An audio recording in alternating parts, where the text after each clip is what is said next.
Our headlines today. Police continue their hunt for Daniel Khalif, former soldier accused of terrorism who escaped from Wandsworth prison by clinging to a delivery van.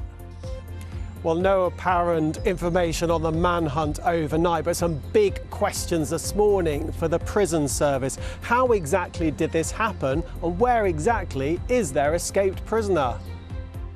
A BBC investigation finds that dozens of autistic young people in England and Wales have died after serious failings in care, despite repeated warnings.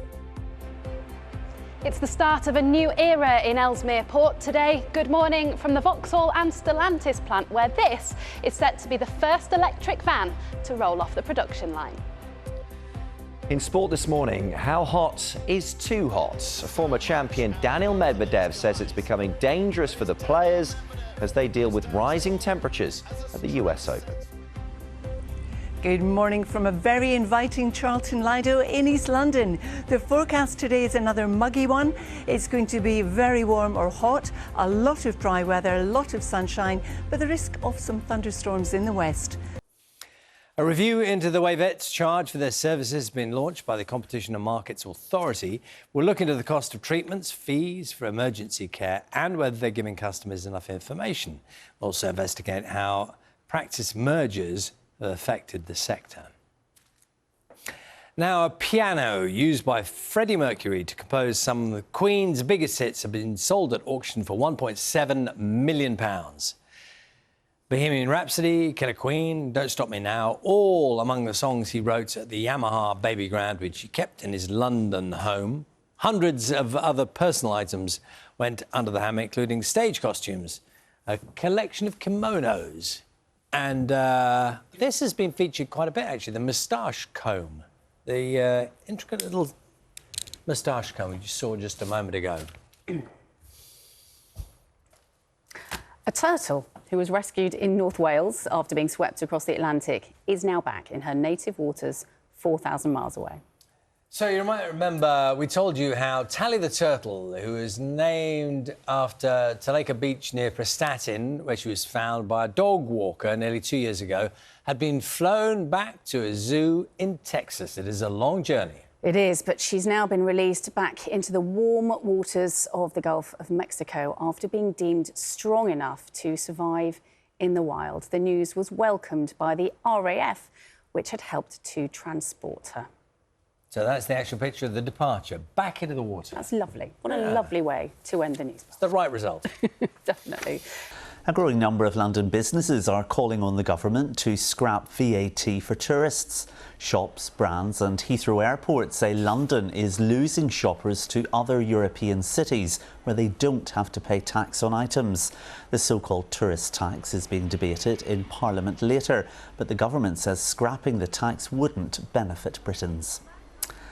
London musician Eddie Grant, famous for that song Electric Avenue, will be among those who will be honoured when he's included into Camden's Walk of Fame later.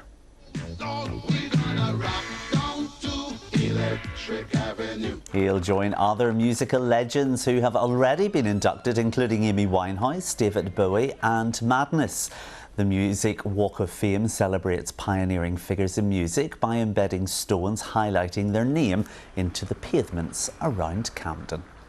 Let's have a look at today's papers. And the headline, fairly clear, total farce are the words The Sun uses. This is to describe Daniel Khalif's escape from Wandsworth prison. Now, the paper's spoken to the former Metropolitan Police Commander John O'Connor, who refers to the incident as a disgrace. Let's have a look at the Eye, reporting that relief may be on the way for millions of people with mortgages. The Governor of the Bank of England reportedly told MPs the economy has improved. Now, the Times front page features a story about home technology. The paper claims that gadgets, including smart washing machines, are spying on people at home. What? That's a bit of a worry, isn't it? A little bit. And The Guardian features an image of the Rolling Stones after they officially released their first album of new songs in 18 years. Now then, let's take a look at this photo of Japan's H-2A rocket launching. Now, the rocket there it goes, is carrying a precision moon sniper landing craft, which is expected to touch down on the moon early next year. I think they're going to have to get some sort of air traffic control sorted for the moon soon. There's so many things going there and landing. That is also a very dramatic, I hadn't seen that picture before, it's a very dramatic launch environment, isn't it? With the, you know, sticking out into the water like that. It's rather beautiful, isn't it? I remember a few years ago going to Florida to watch one of the shuttles launching, and you do have to stand miles away because there is a huge, you know, you have to be quite a long way away. They get quite hot. It's good job you're here, isn't it? That's my technical input there. Good job you're here. A couple of stories on the inside of the papers. This struck me only because I've been shamed by my children quite recently. Despite the popularity of cooking shows, baking shows, obviously, apparently only a quarter of us, 24%, are actually confident to make a decent cake. OK. Personal experience of this is what? Well, you know how your children quite often like you to bake them a birthday cake. My parents this year have said, please, Mum, can you just go to the supermarket and buy as well? Because my last one was such a disaster. You mean your children said that Yeah. to you? Yeah. OK. Yeah. Well, at least they're being honest, right? At least they're being honest. So I'm definitely one of those, yes, baking, not my thing. It's genuinely quite awkward, isn't it? It is a little bit. Anyway, let's move on now. Well, let's take a look then at the front pages this morning, starting off with the Daily Mail, leading there with a prisoner who's on the run. Their headline there, terrorist suspect flee jail strapped under delivery van. And the Daily Telegraph leading with Daniel Khalifa's face on their front page with a headline there, terrorist suspect escapes jail under lorry. And the Times also leading with Khalifa's great escape with the headline that you can see, the terror suspect escapes prison. And the Daily Mirror's headline there, manhunt, as you can see, the prisoner on the run. That's their headline, also leading with that same story on Khalifa. And on the front page of the Eye, mortgage relief on way hints bank chiefs. That's Andrew Bailey there, signalling some good news for homeowners after its interest rate hit 5.25%. And Financial Times there says that Bailey has cast doubts on more rate rises, sending the pound to a 3-month low. And the Metro there leading with Sarah's death in an incident, as they say, as her fugitive parents break cover and say that they're ready to speak to police. The Guardian there leading with a story of an undercover police officer who deceived a woman into a 19-year relationship.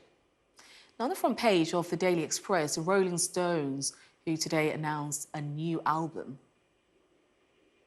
It's a bit hot, according to the front page of the Star, you reckon, as UK melts under 32 degrees heat, although do enjoy it while you can, because, as you know, winter's around the corner. And if you want to see any of those front pages again or read the stories, just scan the QR code, which is on your screen.